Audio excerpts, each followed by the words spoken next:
आज की हमारी कहानी एक दहशतगर्द डायन के ऊपर है। उस डायन ने उस जंगल के अंदर अपना ठिकाना बना रखा था और हर आने जाने वाले इंसान को वो पकड़कर जिंदा निकल जाया करती थी। इस खौफनाक कहानी को सुनने के लिए अभी हमारे चैनल को सब्सक्राइब कीजिए। नरेश उस रात थोड़ा लेट हो चुका था। काम से लौटते वक्त उसको बहुत देर हो चुकी थी। उसने सोचा कि क्यों नहीं घंटों का काम मिनटों में किया जाए। पास ही में एक जंगल था। यूँ तो कहते थे कि उसमें एक डायन रहती है, लेकिन नरेश को डायनों में विश्वास नहीं था। उसे लगता था कि लोग पागल हैं और ऐसी बेकार की जो बातें हैं वो बनाते रहते हैं।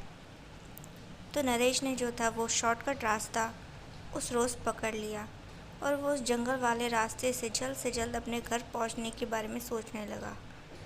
और फिर जब वो उस रास्ते पर जा रहा था तभी उसे किसी ने पीछे से आवाज़ दी। वो एक बार के लिए सोचा शायद उसका वहम होगा, क्योंकि आवाज़ इतनी धीमी थी कि वो वहम जैसी महसूस हुई। नरेश अपने कदमों को तेज़ी से आगे की ओर बढ़ा रहा था। तभी एक बार फिर सुनिए करके उसे आवाज़ आई। आवाज़ के अंदर पहले से ज़्यादा मिठास और तेज़ी थी। वो एक पल के लिए फिर अपने कदम रोक देता है और यहाँ वहाँ देखने लगा। तभी पीछे से आवाज़ आई, पीछे देखिए। तो एकदम से ही नरेश जो था वो थोड़ा घबरा सा गया।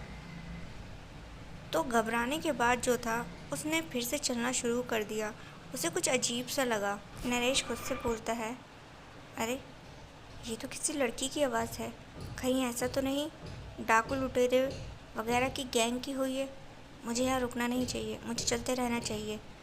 इसके बाद जो था नरेश आगे की ओर जैसे जा रहा था तभी वो आवाज़ उसे फिर से सुनाई दी। इस बार आवाज़ जो थी वो पहले से ज़्यादा भारी और भयानक हो चुकी थी। रुक जा, नहीं तो पछताएगा। बहुत भारी, बहुत भयानक। नरेश एकदम से घबरा सा गया। उस आवाज़ के अंदर एक अजीब ही डरावनापन था जिसे सुनकर नरेश थोड़ा काँपने लगा। इसके बाद जो था उस आवाज़ को सुनने के बाद वो फिर से ठहरा और ना चाहते हुए भी वो पलटा।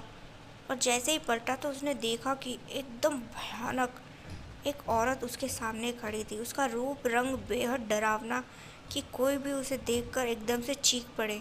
नरेश ने खुद पर काबू रखा और कहा, तुम कौन हो?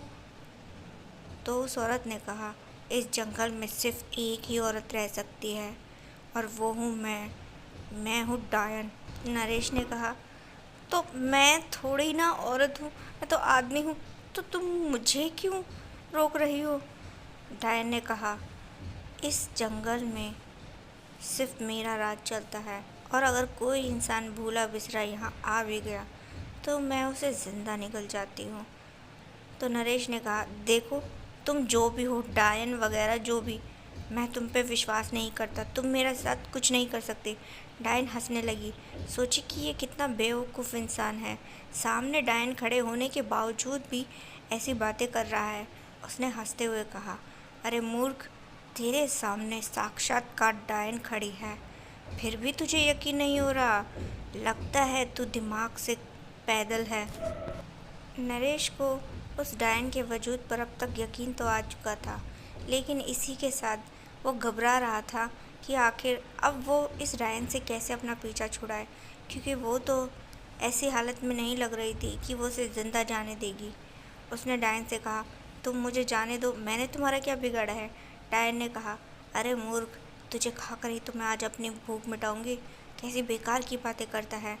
और फिर जो था नरेश को याद आया कि उसके घर में अक्सर उसका परिवार बात करता था कि गलती से भी अगर कभी डायन टकरा जाए तो आप उसकी बालों को काट लेना और फिर उसे जला देना, ताकि उसकी शक्तियाँ कमज़ोर हो जाए और आप बच के निकल सको।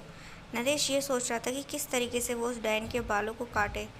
तभी जो था उसने डायन का बेवकूफ़ बनाकर तुरंत ही उसके सिर से कुछ बाल तोड़ लिए और उसके पास माचिस थी। उसने वक्त रहते माचिस से जैसे ही वो बाल जलाए, वो डायन जो थी दर्द से चिल्लाने लगी और बोली, तेरी इतनी हिम्मत!